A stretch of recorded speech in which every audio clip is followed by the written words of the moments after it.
right, so where's it gonna go? The only homework you have this week is to hand in your research question for Sunday. You don't have a journal or anything this week. That research question, remember, you want it to be something that you're going to kind of stick with now. This is where I'm kind of asking you to make that commitment. The answer to this research question, it can change a little bit, but hopefully the answer to this research question is going to be your thesis, all right, for your paper. Today we are going to talk about your first actual assignment, which is going to be to start looking for sources. We're going to start working on what's called an annotated bibliography. Has anybody ever worked with one of them before? Okay, so I have an example up there, a student sample paper that I just put up like 5 minutes ago. So you have that to follow, and we're going to go through today the steps of creating it. The first annotated bibliography is going to be due on February 26th, right? So you have a couple weeks, and I'm only asking you to find the first 3 sources. All right, remember, you're going to be kind of looking for 8, 9 of them all together, not just for one paper, because you're going to be doing that background paper that we're going to start talking about next week. But your first 3 are what's going to be due on February the 26th. We talked about the different types of sources on Monday. Remember, you have primary, you have secondary, and you have tertiary. You're going to have, you don't have to do this for bib 1, as long as by the time all these bibs are in, you have all these sources.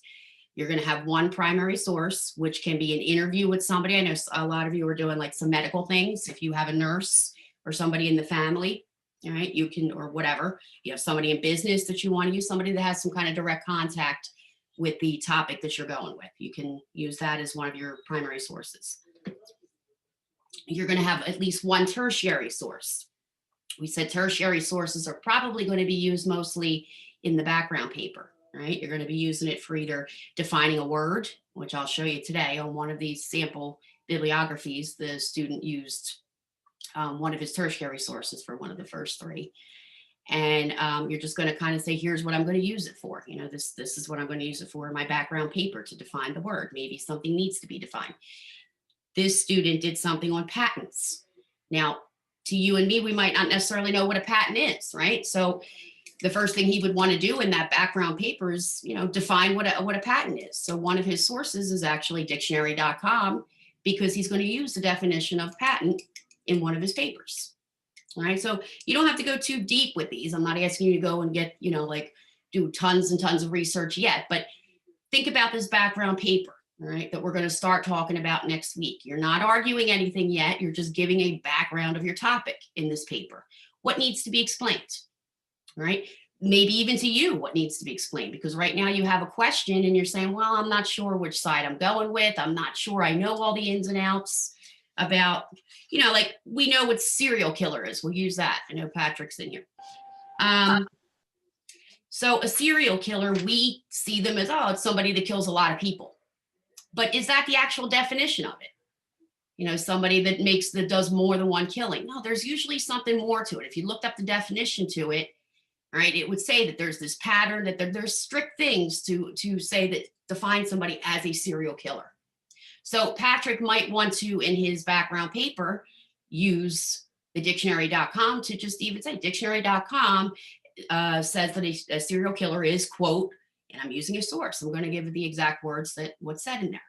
So keep that in mind. Start thinking about that. Like, how am I going to kind of present information to my audience first? I'm not arguing nothing yet, but what do I need my audience to know before they even get to my argument later on this semester?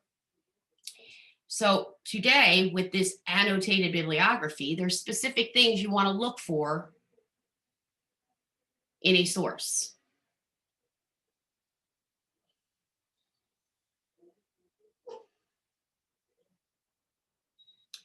So an annotated bibliography, and I'll show you the example in a bit of the one I have up there, is basically a list of your citations, a list of books, articles, documents, any kind of source you're going to use in any of these papers. You're going to be doing one background paper and one argument. So it's going to be followed by a brief description. There's specific things we'll talk about that go into this paragraph. And then write in a paragraph afterwards, okay, explaining what this article is about. Now, why do we do it? Well, we use it to inform your readers, okay, about, here's the sources I use. This is why they're relevant.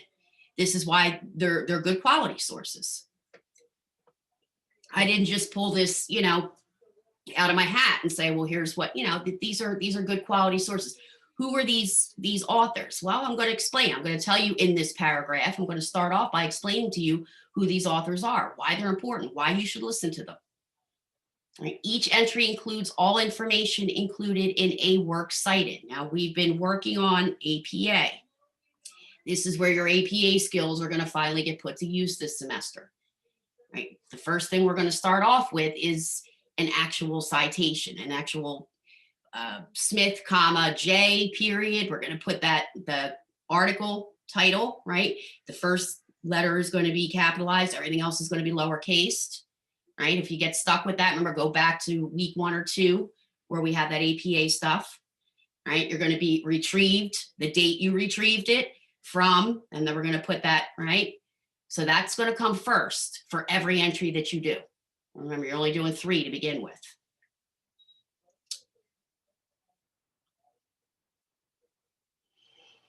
Now, another bunch of stuff that's going to go into this paragraph, all right, is a review of it. You're going to give a small summary. Okay, you read the article, or if it's an interview that you're going to do with a nurse, all right, explain that this is a primary source, right? That it's going to be a interview with. Give the person's name. You can make up a name if you don't want to. You can even use like Rose P. You don't have to give a whole name. You don't have to for that. Who has been a nurse at SHOP for the past 25 years. Okay, so you're giving her credentials. Why should I listen to this person? What's Rose going to tell us? Now, you didn't have the interview yet. This is really early on in the process. But what are the things that you want to ask? What do you want to find out about? Maybe Rose has a story to tell you about something. What is it that you wanted to find out from her or him? All right, so that's going to go in there. A small, brief summary of what the article's about, of what your interview is going to be about, what it is you want to kind of find out. If it's that tertiary and you're getting it from the dictionary, you're going to just explain that this is a tertiary source and that this is the definition, okay, of the word and what you're going to use it for. Why should I do this with my sources? Well, it helps you to stay organized, for one, right? It really does, because when you're working with this many sources, right, throughout a couple of papers, it can get confusing, all right? So you want to have those sources put somewhere, whether you put a folder on your laptop or your desktop or whatever it is you're using, and make sure that you're kind of throwing those sources in there so that you have them, so that they're all together. That's okay, Haley. Right, that you're kind of keeping them gathered in a specific place. And then also, well, that's a lot of reading, right? And as you go through the semester, what you read now, you might not remember in another month, right? So it's good for you to go back to this annotated bib and say, which one did I need? Oh yeah, that's the one, because you had a small summary of it sitting there, right? So now well, that's the one I need, and you can pull that out. So it kind of helps you to stay organized more too, so you're not going through which one was it that said that, right? Because that's a lot of reading to keep going back and back and back and doing.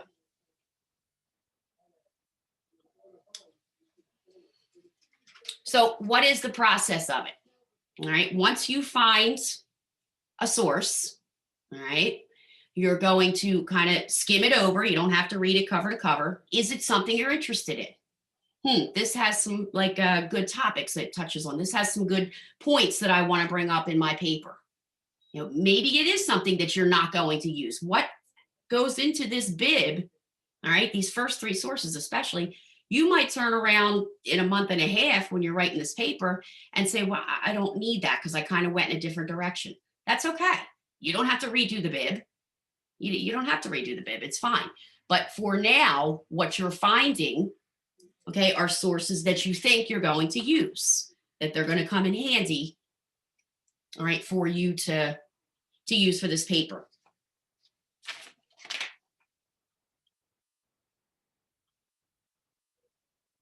Next, you're going to start off with telling me who that author is or what that source is. Okay. Who are they? What makes them important? Dr. John Morty in the Science Journal, blah, blah, blah, whatever it is they came from, in his article in the Science Journal, who is he? He's been an author of papers for blah, blah years. He's been seeing patients. He's been a scientist for X amount of years for. Okay, so find out something about their credentials, and that's what you want to start it with. And then you're going to give that brief summary of the article. It doesn't have to be cover to cover. Remember, summary is summary. It's just a little bit, just a few sentences, what's going on in the article, what's it about, what's it kind of covering. You're going to let me know if there's any bias in it. We're going to talk more about bias on Monday, about author's purpose and bias, because you want to bring that up in these annotated bibs. We're going to look at bias at the sake that, well, bias can be important when it comes to, does it mean I can't use a source if they're biased? No. But you need to let your reader know in advance, this is biased. Now, if I were doing a paper, I had somebody last semester do something on pit bulls, all right, and how pit bulls get this bad rap. It's a controversial thing. A lot of SPCA, things like that. If you brought a pit bull in, a lot of times they won't adopt it out, right? They say, well, we're not allowed to adopt it. Well, she was kind of in the, well, we should, that there's nothing wrong. Pit bulls are only the way they are because of the way people raise them. That this is not a dog breed issue. It's the people that are raising them issue. That's what, causes them to act the way they do. Now, a lot of people say yes to that. A lot of people say no to that. So that was a good controversial issue. Now, some of her sources, obviously, when she says that these dogs shouldn't be destroyed, that they should be given this chance. Well, yes, the SPCA can't adopt them out. But of course, they want to push for laws that they could adopt them out. They don't want to put an animal to sleep. They'd rather see it go into a home. So in that case, yes, even though they're putting it to sleep because they have to, they are pushing for laws, the SPCA, to kind of get them at least into foster care or something like that, so they don't have to put them to sleep. In that case, it's a good source. It's a reputable source, the SPCA, right? It's an organization, but they are biased, right? They are for the protection and treatment of animals. Okay, so there's nothing wrong. I can still use that. She could still use the SPCA, but just let your reader know, yeah, they are biased because, just in the name alone, the Society of Prevention of Cruelty, right? So they want animals to stay alive. They don't want to put them to sleep. All right, so and we'll talk more about bias on Monday, but you're gonna let me know in just a sentence, is it biased, right? There is some bias and why, or maybe there's not. Maybe it's just a completely straight article where it's all facts, it's all statistics, it's all scientists who did some kind of a study. In that case, no, there's no bias, right? It was just a scientist doing a study. Comment on the intended audience. Again, we're going to talk about author purpose and bias on Monday. Is this person meaning to inform you, persuade you? You're probably not entertained. That's okay, Brandon. Probably not entertain you. Most of these are going to be either inform and persuade. But what's the purpose of this article? What is this author trying to get across to you? And then you're also going to comment on what type of source it is and how you're going to use it. This primary source will be used in my background paper to define, the term blah, blah, blah for my audience. Okay, so that's all it's going to be in these annotated bibs. And I want to show you an example of one that I have up there for you to kind of follow.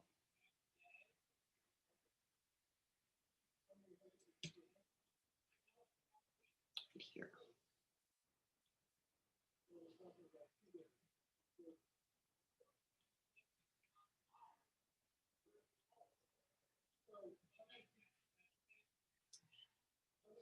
All right.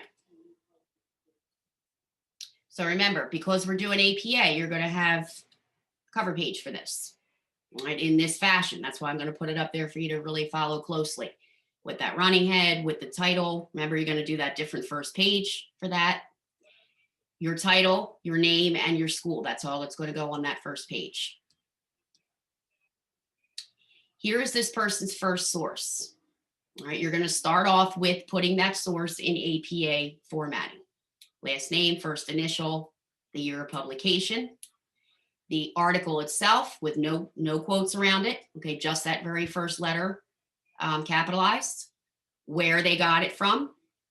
Okay, this is the journal that it came from.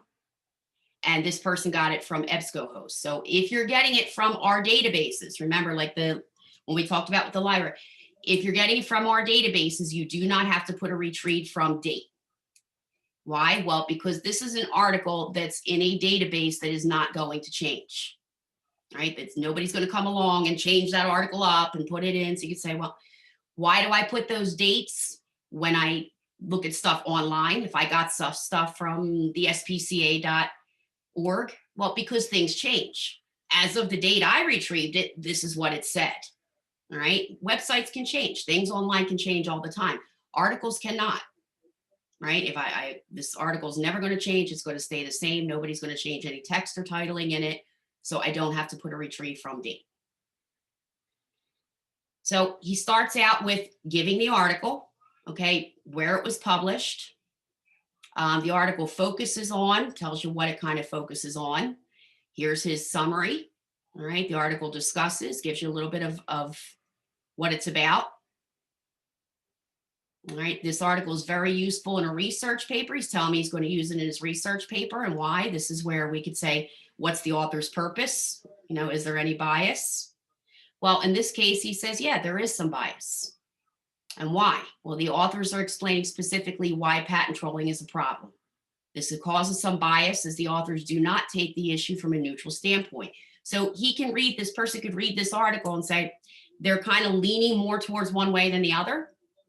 All right, so in this case, there is bias. Doesn't mean that he's not going to use it, but he's just saying, I know that this kind of leans towards a particular viewpoint. But also goes on to tell you that the article provides statistics, all right, that are pretty good, that he wants to use. And then he ends it with this secondary source. He lets me know it's a secondary source, will be useful, what he's going to use out of it, and that he's going to use it in that research paper. All right. Next one, he's going to do the same thing. You're going to be doing 3, just like this person here, your first 3. All right. This time he goes on to tell you who the authors are and what their credentials are. Well, they're all part of this firm. So they're lawyers. So we know that they're, you know, okay, they're pretty good. They're lawyers. We know we can believe them. Again, gives a little bit of a summary.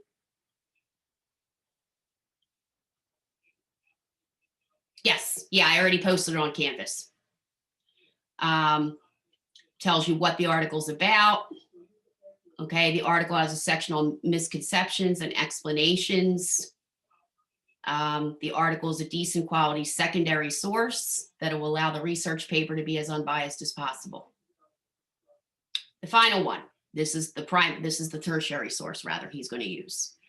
So patent, there is no obviously author, right? It's just a word in Merriam's dictionary. All right, so here he's got patent, that's the word he's going to use, no date. There's no date to when the stuff goes in, where it came from. This time he should have a date. He doesn't have a date here. Retrieve the date he retrieved it from, okay, this site, because it's from a website. I will fix that. The entry tells you what the word is. The entry details the various definitions of it. This one doesn't have to be really long, because how long can you go on and on about, hey, I'm just using a definition from the, you know, from the dictionary. The entry will allow the paper to have a base definition that readers can understand. Says it's a primary source. It is not. It's a tertiary source. Right? Will help flesh out the background by giving a better understanding to the reader before the argument is provided. So he's kind of letting me know that he's going to be using it in that background paper. Questions? All right. So another thing on Canvas is the instructions for the assignment.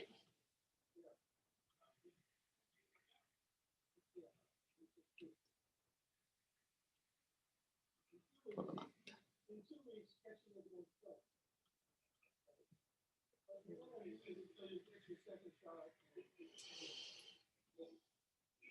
Okay. Now, along with the PowerPoint that we have that tells you break down exactly what to put in it, and along with that student paper, you have this assignment here. All right, tells you what you're going to put in. How do you write it? Write in your own words. The quoting should not be used. We don't want to use quotes from it. You're putting this all, remember, summary is all in your own words, right? You don't use anything from a text in summary. So you're going to be summarizing what the article's about. Begin with a statement of the subject and the author's purpose or thesis. Identify what the author does. Okay, that's kind of saying, how is he doing it? Is there any bias? All right, and then what kind of a source it is and how you're going to use it. All right, how is it organized? Just kind of tells you we're doing APA. Does an annotated evaluate or analyze it? No, I don't want your opinion on it. Well, I like this, or this is, okay, I think this. Should not say I think, I feel in this. Okay, this is just straight out, just giving me the information. This is what the article's about. This is who writes it. This is, is the article biased or not? What kind of a source it is and where it's going to be used. In this paper or that paper, maybe it's going to be used for my counter argument. Okay, that kind of stuff.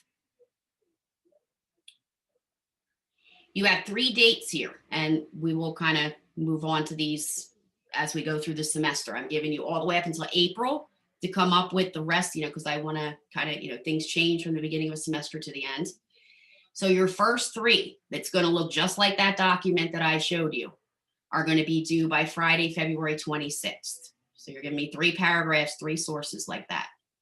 I'm going to correct them for you. You're going to get a grade for me. Each bib is worth a little bit more than the last. That's how the grades work for this.